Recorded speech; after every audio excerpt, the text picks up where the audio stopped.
Esses iteração, nós temos um entendimento sobre a evolução da administração enquanto qualidade de vida no trabalho, enquanto humanização no trabalho, porque nós temos a teoria das relações humanas. Eu trago aqui o principal autor da teoria das relações humanas, que é Elton Mayo. George Elton Mayo, que fez uma série de pesquisas e estudos, experimentos na indústria em Hawthorne, mas não é só ele, nós temos diversos autores que tiveram contribuições significativas dentro da teoria de recursos humanos. Eu trouxe ele porque ele é um dos autores mais significativos dentro da teoria de relações humanas, certo? Trouxe também Armand Wallin Feigenbaum. O Feigenbaum é o autor, ele é americano e ele é o autor, o criador do TQC, do Total Quality Control. Embora ele seja, como eu já comentei com vocês, seja um modelo japonês, hoje totalmente difundido, porque os japoneses abraçaram e fizeram com que ele acontecesse de fato dentro das organizações, mas a ideia toda, e o primeiro livro escrito sobre isso foi do Feigenbaum, que é um americano. Então, na segunda geração da racionalização do trabalho, nós temos Elton Mayo, com todas aquelas ideias que até então circulavam, sobre produzir mais em menos tempo, que é os princípios da administração científica, sobre a estrutura organizacional que Fayol já nos proporcionava, sobre aquele norteamento de como deveria ser a gestão das organizações. Temos, na teoria das relações humanas, esse processo de humanização, quando começa a se perceber que o trabalhador, ele é um ser humano, e ele precisa, isso para nós é óbvio, né, pessoal? Hoje em dia. Naquela época não era. Então, naquela época, o que as empresas visavam era atender a demanda, visavam o lucro. Até hoje elas visam o lucro. Mas hoje nós temos uma série de regramentos, de leis, de regulamentos. Nós temos os sindicatos estabelecidos com força para defender e para atuar nesse sentido. Porém, antigamente não era assim, naquela época não era assim, não existiam sequer teorias que apoiassem que o trabalhador era um ser humano e ele precisava ter, no mínimo, conforto no momento de trabalhar e desempenhar suas funções. Um conforto, um melhoramento na sua qualidade de vida no trabalho, precisava trabalhar o máximo de horas durante o dia, que seriam as 8 horas, né? Isso, na verdade, quem implementou foi Ford, as 8 horas de trabalho. Inclusive, ele foi extremamente criticado. Só que ele trabalhava, ele implementou esse sistema de 8 horas na indústria dele. Isso não se refletiu na indústria como um todo. Então, justamente essas ideias positivas que foram mais difundidas a partir da teoria das relações humanas. Então, Elton Mayo foi um psicólogo australiano, professor, sociólogo e pesquisador das organizações. Então, Elton Mayo, ele traz essa ideia de racionalização do trabalho associada a fatores sociais, associada ao entendimento de que o indivíduo, o trabalhador, ele possui necessidades específicas inerentes ao ser humano e de que essas necessidades também precisam ser atendidas no momento do trabalho, do desempenho da função deste trabalhador. Então, ele traz essa ideia, tornando-se reconhecido pelos experimentos na indústria de Hawthorne, certo? E justamente isso se torna um marco dentro do processo de racionalização do trabalho, porque a partir disso nós conseguimos entender que características e aspectos psicológicos influenciam na produção. Não é mais somente aquelas ideias da administração científica de que precisa ter eficiência, precisa ter eficácia, padronização do trabalho, treinamento dos funcionários, especialização, produza. Não, começa-se a entender o indivíduo trabalhador enquanto ser humano, enquanto afetado por aspectos sociais, por aspectos psicológicos, e que esses aspectos influenciam sim no desempenho da atividade desse trabalhador. Armand Wallin Feigenbaum, por sua vez, ele foi um expert em qualidade da General Electric em Nova York.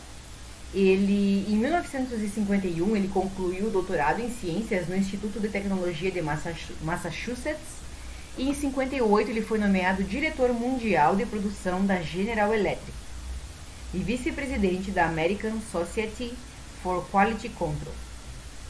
Em 1961, ele foi eleito presidente dessa associação. E em 68, então, ele escreveu o primeiro livro dele, que se tornou um best-seller e lhe conferiu notoriedade mundial, que é o Controle Total de Qualidade, em português. Nesse mesmo ano, ele fundou a General Systems, do qual ele foi presidente. Feigenbaum é considerado o pai da qualidade e afirma que este é um trabalho de todos na organização e que não é possível fabricar produtos de alta qualidade se o departamento de manufatura trabalha isolado. Gente, vocês devem estar se perguntando agora, né? O que tem a ver qualidade, o que tem a ver produção com gestão pública? A resposta para vocês é a base de toda a nossa disciplina. Para que eu possa ter produtos, bens e serviços de qualidade, para que eu entregue a qualidade ao meu cliente, ao cidadão, no caso, nós contextualizamos, né? Percebam que para quem estuda gestão pública é necessário observar esses fatores e é necessário contextualizar com a minha realidade. Então, a base dos nossos estudos, ela é a teoria geral da administração, mas eu preciso entender essa teoria dentro da minha realidade. Se a minha realidade é a gestão pública e eu vou trabalhar com o cidadão, prestando serviços à comunidade, de maneira geral, eu preciso entregar um serviço de qualidade. E para que o meu serviço tenha qualidade, lá no final, eu preciso ter um processo bem estabelecido. Eu preciso ter um protocolo a seguir e preciso executar esse protocolo com sucesso para que lá no final, o meu produto ou serviço, ele chegue com qualidade ao meu cliente final. Seja ele o cliente final de uma indústria, de uma organização ou de uma prefeitura, por exemplo, de um órgão público, e essa pessoa, esse cliente, seja um cidadão que está no seu direito de solicitar serviços e ser bem atendido. Certo? Eu gostaria muito que isso ficasse claro, porque me parecia um pouco cansativo eu trazer essas questões mais de administração e falar com tanta ênfase sobre isso. Mas justamente nós precisamos entender que a base de tudo está na administração. E para que eu tenha lá no final um serviço de qualidade para o meu cidadão, eu preciso ter um processo e entender como é que esse processo se constituiu ao longo do tempo. Como é que eu entendo a gestão de processos hoje? Para eu entender ela hoje e fazer com que ela aconteça de fato dentro da minha organização, dentro da minha instituição pública, eu preciso entender como é que ela aconteceu, como ela evoluiu, como ela surgiu. Então é isso que nós estamos vendo aqui. A gestão por processos, ela surgiu a partir da racionalização do trabalho. A partir do momento em que os autores perceberam de que o trabalho ele precisava ser sistematizado. E aí, ao longo do tempo, isso foi evoluindo. O trabalhador, ele não é uma máquina, ele tem sentimentos, ele é dotado de fatores e necessidades sociais, psicológicas, que precisam ser sanadas, que precisam ser supridas também, que é o que traz a teoria das relações humanas. E aí, e todas as outras teorias que vieram depois, nós temos ali dentro, contribuindo com a teoria das relações humanas, nós temos a teoria das necessidades de Maslow, que é a pirâmide das necessidades, a teoria dos dois fatores de Herzberg. Nós temos também a teoria do Herbert Simon, que trata justamente a racionalidade do desenvolvimento cognitivo no ser humano. Então, nós temos diversas contribuições ao longo do tempo para esse entendimento do que é a racionalização dos processos de trabalho, a racionalização do trabalho, e aí nós culminamos então com a teoria do TQC, que é Total Quality Control, que vai dar notoriedade para os processos novamente. Qualidade visando estabelecer uma cadeia de processos dentro da organização, que nos faz observar todas essas teorias que eu acabei de comentar e muitas outras, mas visando a qualidade final. E para que eu tenha uma qualidade lá no meu produto final, eu preciso ter um processo estabelecido, sistematizado, formalizado dentro da minha organização. E eu preciso, inclusive, seguir lá o meu PODC, ou PO3C, POCCC, enfim. Eu preciso seguir isso, eu preciso planejar o meu processo, preciso organizar o meu processo, preciso planejar, organizar, dirigir o meu processo e controlar. Planejar, organizar, dirigir e controlar. Controlar, acima de tudo, controlar quer dizer monitorar, quer dizer acompanhar para que ele de fato aconteça e se estabeleça dentro da organização. Para que no final eu tenha qualidade no meu produto ou serviço. Então vejam como todas essas teorias se costuram ao longo do tempo para que nós tenhamos um entendimento da importância da gestão dos processos dentro de uma organização. Dentro de uma organização privada que visa a produção de bens e o lucro. E também dentro da organização pública, das instituições públicas, sejam elas uma prefeitura, seja ela um órgão público como, por exemplo, o IBGE, a Emater. Nossa própria universidade é uma instituição pública de ensino e ela tem uma série de procedimentos, de protocolos estabelecidos que têm que ser seguidos. Até eu estava comentando outro dia com o professor os professores têm reuniões periódicas. Se o professor não comparece, mesmo que online, pode-se abrir uma investigação para saber onde o professor estava no momento daquela reunião e por que ele não estava e por que não justificou a sua presença. Então, vejam o quanto isso é sério, o quanto isso é protocolar, o quanto isso é formal. Então nós temos uma série de processos que devem ser seguidos para atingir o objetivo final, que é, dentro da universidade, entregar para os alunos uma educação de qualidade e produzir profissionais bem formados, que possam ser inseridos no mercado de trabalho e que possam agregar valor às empresas, às organizações como um todo. Então nós vemos que tudo isso é uma cadeia que está totalmente interligada. Ainda na segunda geração, nós temos a Escola das Relações Humanas com a contribuição, de fato. O que a Escola das Relações Humanas contribuiu para a racionalização do trabalho? Então ali nós temos a Escola das Relações Humanas, ou Teoria das Relações Humanas, como é mais conhecida, faz parte do grupo de teorias da administração que ganharam força a partir da Grande Depressão, gerada pela quebra da Bolsa de Valores em Nova York em 1929, episódio conhecido por todos. As teorias trazidas por essa vertente criaram novas perspectivas para a administração, uma vez que procuravam identificar os sentimentos e atividades dos trabalhadores e o modo como esses dois pontos se interligavam. Até o surgimento da teoria das relações humanas, o trabalhador era tratado de uma forma pouco aprofundada, muito mecânica, reflexos da escola clássica. Quais são as teorias que compõem a escola clássica, pessoal? A administração científica, a teoria clássica da administração, Ford, Taylor, Fayol, nós acabamos de ver. Então, realmente, a Escola das Relações Humanas ela contribuiu muito para o desenvolvimento. Aí nós temos o Total Quality Control, então, com a sua contribuição. O termo para a segunda geração, porque o TQC ele vai estar presente em um contexto, na segunda geração, e em outro contexto muito mais contemporâneo, na terceira geração, né, que é o que propõe o Saulo Barbarato. Então, o Total Quality Control, né, o termo controle da qualidade total, foi usado pela primeira vez por Feigenbaum em 1956, quando ele propôs a ideia de que a qualidade só poderia resultar de um trabalho em conjunto de todos os que estão envolvidos no desempenho da organização, não apenas de um grupo de pessoas. Assim, a abordagem proposta por Feigenbaum dá ênfase à comunicação entre os departamentos da empresa, principalmente os responsáveis por produção, materiais e design.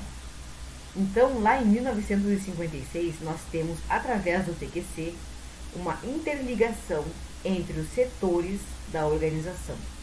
Isso parece tão distante da nossa realidade, porque hoje nós aprendemos que os setores eles precisam se conversar. Vendas precisa conversar com finanças, que precisa conversar com marketing, que precisa conversar com RH, que precisa conversar com a produção. Todos precisam se conversar. Todos os setores da organização. Isso parece tão óbvio, mas naquela época não era assim. As indústrias elas trabalhavam cada um no seu setor e não tinha muito diálogo, não tinha esse entendimento de que a empresa e todos os setores trabalhando de maneira comum e interligada otimizaria todos os processos da indústria, da organização. Otimizaria todos os processos da organização. Então, o TQC ele traz essa ideia de costura entre os setores de uma mesma organização para que eles trabalhem juntos em prol do mesmo objetivo. Antes todo mundo trabalhava pelo mesmo objetivo? Trabalhava, mas a ideia de cada um saber o que acontece no outro setor, de todo mundo saber o que acontece em cada setor, ela é muito maior do que cada um trabalhando no seu setor individualmente. E vejam que essa ideia, ela não é velha, ela é de 1956. É aqui atrás, pessoal. Vejam que para as organizações e para a evolução que as organizações têm tido ao longo do tempo, isso é muito recente. Para que as organizações percebam que elas precisam trabalhar, que os setores precisam trabalhar de conjunto e cada um entendendo as necessidades do outro e ajudando um ao outro. Então isso é muito recente. Então, o conceito de controle da qualidade total apresenta ênfases na satisfação do cliente, desenvolvimento de uma cadeia estável de fornecedores, o conceito de cliente-fornecedor interno, não só o cliente externo, né? O cliente externo é aquele que me compra, aquele que me consome, é o cidadão que vai vir solicitar o meu serviço, o serviço da instituição pública onde eu trabalho, mas também o cliente interno, que é o trabalhador, o servidor público. O fornecedor, ele passa de externo a interno. Por que interno se o fornecedor não faz parte da empresa? Ele é interno porque ele supre as necessidades da organização. Supre com matéria-prima, enfim, com uma série de coisas. Às vezes um fornecedor não é só de matéria-prima. Um fornecedor pode ser um fornecedor de software. Então é uma prestação de serviço. O fornecedor para uma escola, por exemplo, fornecedor de merenda escolar, ele passa a ser um parceiro daquela organização, daquela instituição. Então, por isso a gente entende como interno. A valorização das pessoas, a descentralização do planejamento, o uso do método PDCA, que é Plan, Do, Check and Action, que é planejar, fazer, checar e agir. O uso das 7 técnicas elementares de apoio à identificação e análise e solução de problemas, fundamentar as ações em fatos ou dados, busca de melhoria contínua, separação entre gerência de rotina e gerência de melhorias, garantia da qualidade, desdobramento da função da qualidade e trabalho em equipe. O TQC, ele é como um guarda-chuva de todas as teorias até então, porque ele traz elementos não só da administração científica, da teoria clássica da administração, em Taylor, em Fayol, ele traz elementos das relações humanas, ele traz elementos da teoria de Maslow, da teoria dos 2 fatores de Herzberg, da teoria do MacGregor, que é a teoria do X e do Y. Ele traz elementos de todas essas teorias, ele traz elementos da teoria da burocracia. Meu Deus, assim, se for citar aqui todas as teorias que ele comporta, porque ele observa diversos fatores que cada teoria observou isoladamente até então. E reúne isso num grande guarda-chuva, digamos assim, e faz com que as empresas operacionalizem tudo ao mesmo tempo. Que nem a Regina Casé. Tudo junto e misturado. É mais ou menos assim, mas é de maneira organizada. Ele propõe toda uma metodologia para sistematizar o funcionamento global da organização. Certo?